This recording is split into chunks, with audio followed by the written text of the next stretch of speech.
think I need a producer, some kind of production company.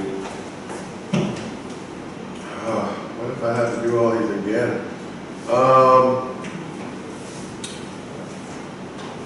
Production team, yes. I need a camera that's not tilted. I need a camera that's tilted. I can't make it untilt. It's like a tripod or something. I don't know. I didn't have it like at graduation. I didn't have it that bad. I can even see it's kind of tilted. So I feel a little bit tilted. It's been a rough week. I'm still going to the hospital every day. So again, for those of you who don't read your classroom stream, you may not know that there hasn't been a Zoom because I've been in the hospital all week and also having to do these videos, etc. So, again, I'm going to assign you homework for Monday. Hopefully on Monday we'll be able to go over some things. In the meantime, there's one more structure that we are going to look at. We know the tall structure, the flat structure, what is called the matrix structure, and now this one is called the network. It's quite simple to explain. It's not very difficult to really imagine. You can, I'll do the book first, and then I'll criticize the chart, and then I'll look at this, and then we'll talk about the advantages of it, but it's quite simple. So I'm on page 95 in our book, 95. It says network at the bottom of the page. I hope you have your book ready. Page 95. Now, this type of structure involves the business doing one part of the business function. It doesn't have to be one, it's not strict, or certain parts of the business function, and then coordinating other businesses to provide for the other areas that it needs. You can imagine now that if you're good at drawing, for example, you might be able to make some t-shirts and designs for t-shirts. You could arrange a whole network structure of a website through some company called Wix or whatever. You could have a t-shirt supplier in different countries that the people, when they order the designs, you just feed them the design, they print the t-shirt and post it to the customer in the same country that they exist. So you've outsourced your production, you've outsourced your making of your website, so the design, the organization of the sales can be done through, you can even do it through Amazon, I suppose. The distribution is done through the company that does the shipping in the other countries. So pretty much every function except for what you were good at, drawing cool designs, ends up being outsourced to someone else. So it allows us to do a lot of things that maybe we couldn't specialize in, or we'd have to hire people and risk a lot of capital. Instead of risking our own capital, we can just hire someone to do those things for us. This is true for all kinds of services, including cloud computing, server power, if you're doing an online business. So I like to use examples like Nike. I think Nike is a pretty good example of what a network might be like. If you think about the company Nike, you would recognize that their strengths, the things that they really focus on, the best things they do are design of shoes and placement of marketing and working together with sponsorships and endorsements and famous athletes and events like the World Cup, is to put themselves around the world. So marketing and then design. Those are the two things. We would call them the core company. That's the core functions, the most important functions of the business. Now, traditionally, a company like Nike would have a whole factory. They would have their own workers. You'd have to have a huge H&R department, human resource department, in order to hire all these people. They would run a factory. They would have to update the factory's equipment all the time to match the needs and to fulfill their, to be able to create their designs. They would be in a position where they had to manage thousands and thousands of people. But with this kind of network structure, they can limit the amount of people that they need to manage to a very reasonable amount. You could do that, you know, like I said, one person might be able to do it, but probably 20 can do a lot in a network type structure. So if you look at this is, I don't know if this is even a real example, but this company in the picture says Core Company. And maybe we can guess what it is. Maybe they make computers or laptops, and they've outsourced their R&D, their product development, to somebody in Australia who's got expertise in design. Then we've got manufacturing. They're producing the product in Malaysia. They're producing it in Malaysia probably because they're saving money. Most people outsource for two main reasons, possibly three. One, it's cheaper. Two, it's the people who do the job specialize in manufacturing, so they're going to do it better than I am. So they can do it cheaper, better, sometimes cheaper and better. And also sometimes outsourcing occurs because it's in a country where it's closer to customers. In this case, we don't know, but they are producing in Malaysia. After that, they have a distribution company that comes out of Singapore. Maybe that's a global distributor that starts in Singapore, we're not sure, but that's outsourced as well.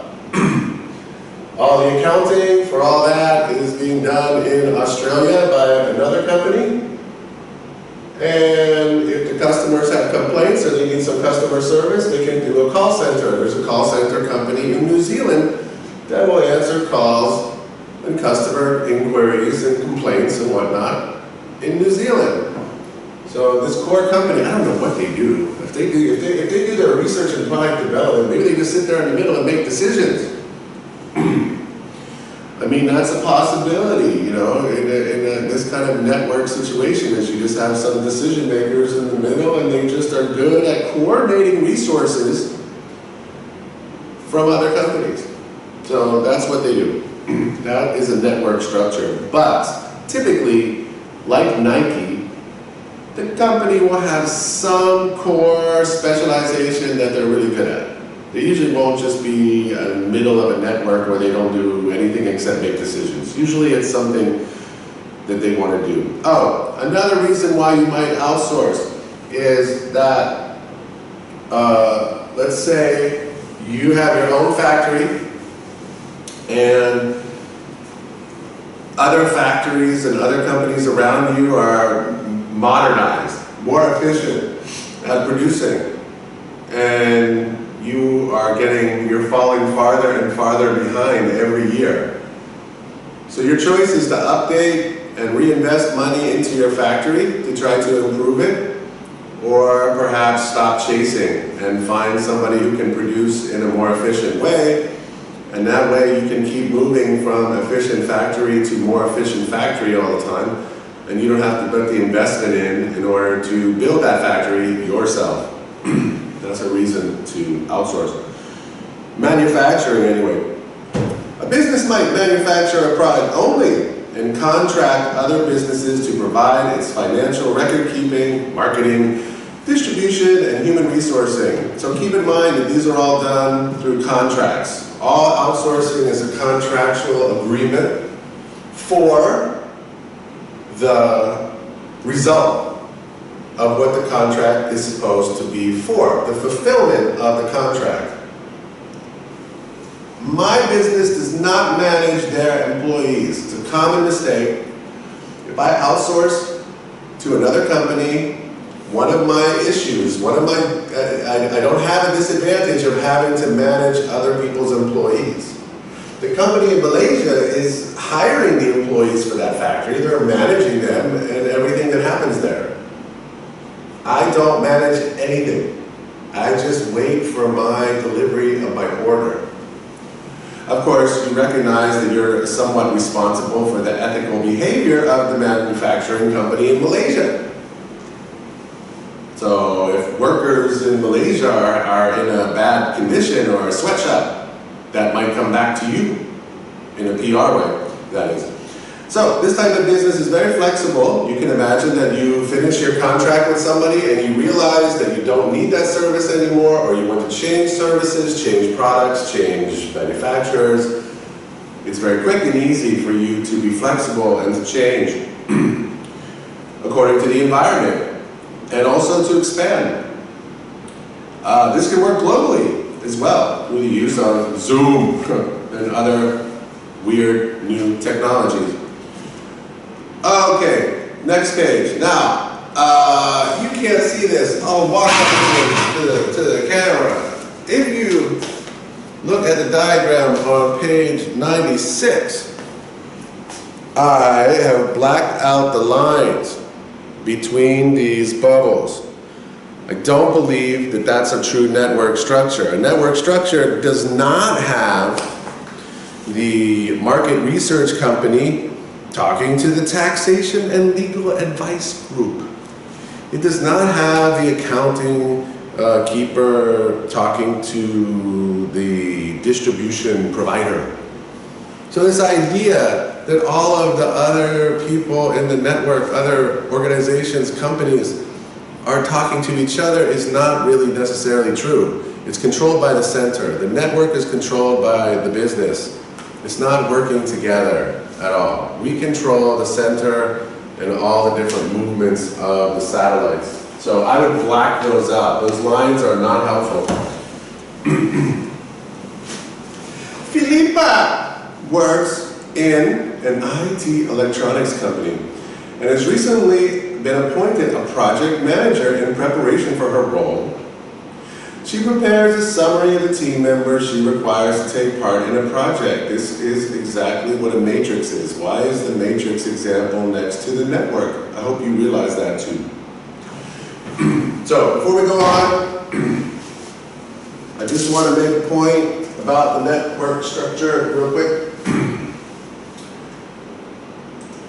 Network organizational structure examples. H&M, apparently, the clothing company, has outsourced a lot of their production in, of course, Southeast Asia. I don't know what else they outsource, maybe some of the designers. A network structure, what are the benefits? A clearer focus. In other words, Nike can focus on the things that they do best. Design and setting up and sponsorship and advertising and all that. You can focus on what you're good at and not worry about what you're not good at. Lower cost. Setting up a department, like I said, if Nike had to do it all themselves, they would have to set up all of that, all of those factories themselves and organize all of that.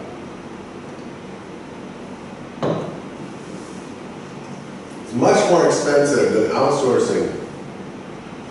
Moreover, when a firm is setting up functional departments, there might be many other costs which cannot be recovered. Again, if you make the factory, the cost is over. If you don't recoup or get back the money that you invested in that factory, it's a waste for you.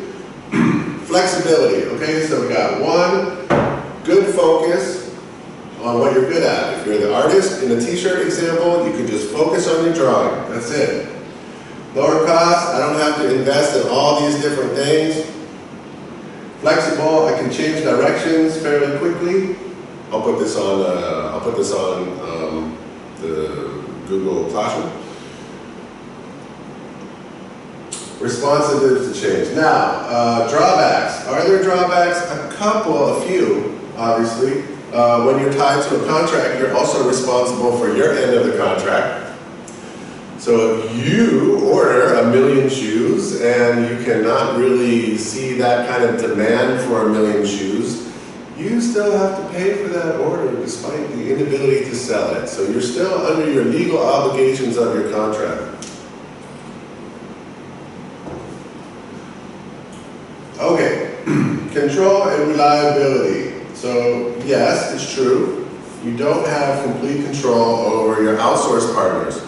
However, if you are very precise about what is called the specifications, if you have very, very clear specifications of what's expected from your outsourced partner, and they don't do exactly what you ordered, then you probably don't have to be fulfilled in that contract. Of course, you probably want to sell those goods, so it's a big hassle to get a bad order.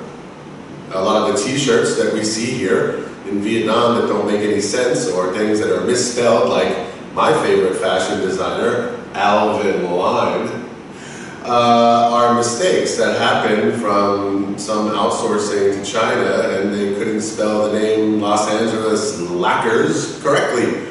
And so they had to waste all the product and do it again in order to fulfill the order.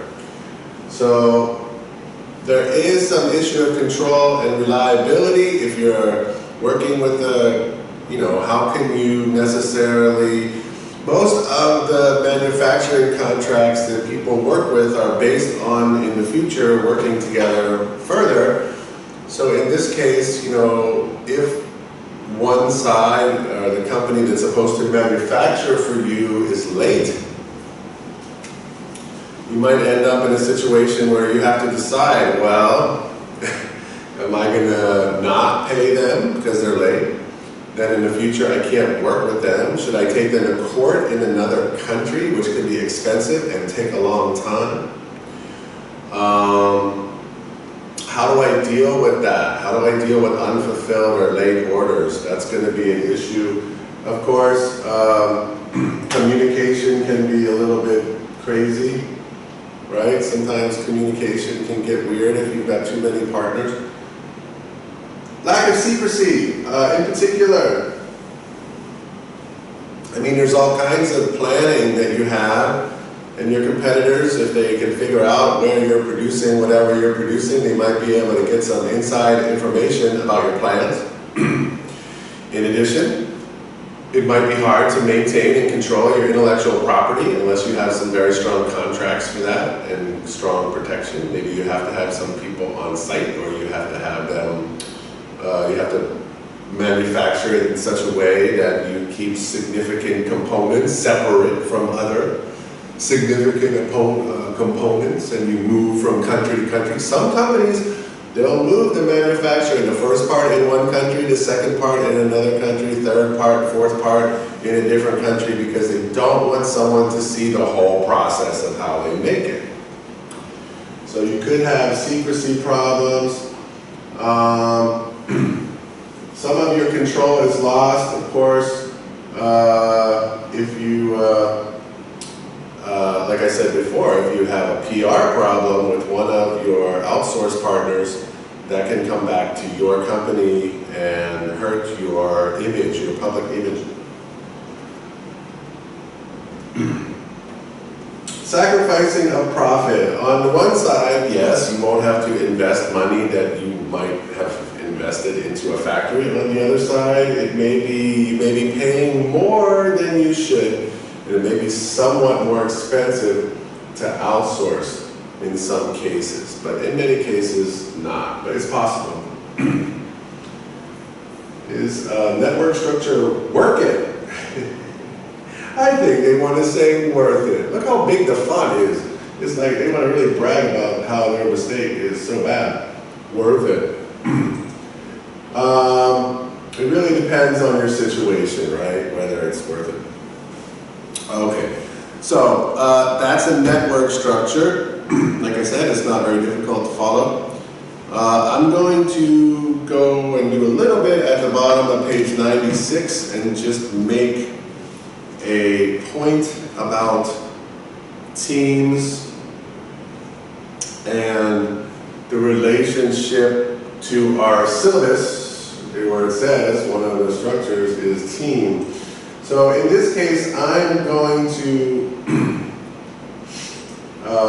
suggest that when you see the word team, you think about rather flatter structures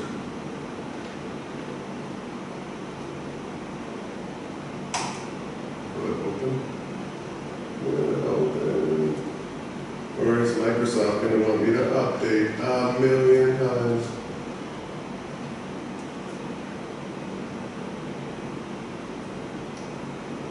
So again, let's look at this because it's upsetting to me. Okay, now, really, what you should know is, and I've been through this like 4 times, 5, 6, 7 times now, is when it says types of organizational structure. You should know tall, traditional hierarchical structure. These 3 are all examples of that. And as we saw, there's also a geographic version, and actually one that's even more important than that, which is the customer structure. So those in blue are all different forms of hierarchical structure. This last one, team, is essentially flat. We're talking about flat structures in that case. Then we have the matrix, and the matrix is using teams or flat structures inside a tall structure. So that's why the matrix is interesting, because it adds some, because it's trying to get creativity. The goal of a flat structure is flexibility, creativity, and more decision making in the hands of people who have a lot of knowledge. So in a tall organization, it's very difficult to get that. So if you add that project management, if you get groups of people together as teams, or flat situations where everybody's in a team on the same level. When you make a team in a project management, you have the leader of the project and then you have a flat structure. Inside each marketing department, etc., those are all really tall structures. So you're trying to take advantage of the benefits of both. And then we have the network structure, which is basically not, it's a way of focusing the business again to get more creativity. That, you know, if Nike is a huge mass market company, their choice would be in the past, they would have a tall structure. But the focus of their core business is to be creative. So maybe they would lose some of the creativity they would like to have. So a network structure allows them, again, to take advantage of the creativity of their teams and have less levels inside the center of the organization and outsource the other levels, the lower levels of manufacturing, all the other levels, cut them off. So you just keep the main team at the top. Again, trying to be flat, trying to get the advantages of teams. All right, page 96, team. When a business decides not to use the traditional hierarchical, that's tall, approach of organizational structure, they move to a more flattened or decentralized structure. Decentralized means the choices made are outside of the center of the company. They focus their choices on, everybody's empowered. Employees are empowered to make more decisions. They will usually develop some form of team approach to the management of the business, where employees are empowered and layers of management are removed, with the aim of improving communication, encouraging people to work together and cooperating, making it easier to make decisions so everybody's represented, and also generate innovation, innovative business solutions. The main advantage of this method is that it is, the team is self-directed and they have a specific goal. The inclusion of individuals from other parts of the organization should break down communication problems between areas. Concerns with this structure would relate to potential personality clashes, conflicts which may not be resolved, and poor management. A A team works in a similar manner to the project outlined in the matrix form of the organizational structure. The business will group together individuals with expertise in different functional areas who will work together towards a goal. iPhone 11, build a subway, whatever the project is. All the levels of the organization should be included in the team. Usually employees from areas such as marketing, operation, finance, logistics, and human resources are required. I showed you that, okay? That's on the board, right? We have the different departments included together. So, to recap for the last time, the point of a lot of businesses in an innovative, competitive market that we have now is to find a way to be more competitive and to be more innovative and respond to change. To do that, a tall structure can make a matrix. They can have project management within it. To do that, a company can cut the bottom of the structure away, outsource it, and just keep the flatter decision-making part at the top. The actual flat structure is also very useful, but it's mostly useful for companies that are not very big. It's very difficult to do a huge company with just a flat structure. If you just have a flat structure, it's it's a team who works at a bubble tea shop. You have your manager and everybody's staff. If you maybe have doctors, you have someone who does marketing, gets the customers, the manager who does the money, and then all the doctors flat. If you have a team of game designers, you'll have, again, the marketing person and then all the designers. They're experts, and we want to take advantage of their expertise. But once you get to a certain size, it's not really as beneficial to have. You're going to end up having extra layers of management otherwise. So that's it. Those are the 4 structures. This is why they use them. I'm going to review real quick the advantages and disadvantages of tall versus flat.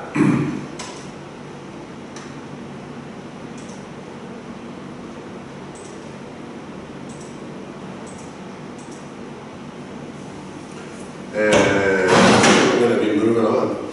So, think about tall structures. Again, maybe I'll turn them off so you can see the text a little bit better.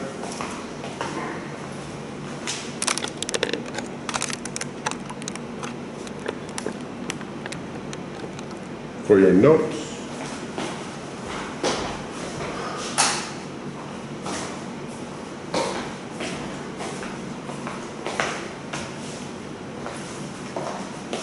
Tall structures.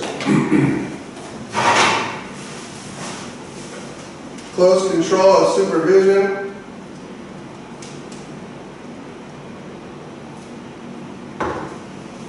Means that we have lots of managers and that the span of control is quite small. Most managers only have to, can watch over their employees quite easily. Everybody has roles that are defined. Everybody knows what they're supposed to be doing. Everybody has a chain of command. They recognize who they are supposed to answer to. Who are they supposed to report to? Who is their accountability towards? All those words mean the same thing. Report, to be accountable. So responsibility goes down the structure and accountability goes up. People delegate responsibility and they report accountability. Decision making tends to be centralized, so individual employees don't have much choice in the decisions that are made at the bottom. An advantage is that staff are competitive and they can see some advantage to working hard because they can go up the ladder. There's a chain of promotion that you can go to. Maybe somebody sees themselves as management, they want to work in management, they can work hard and get there.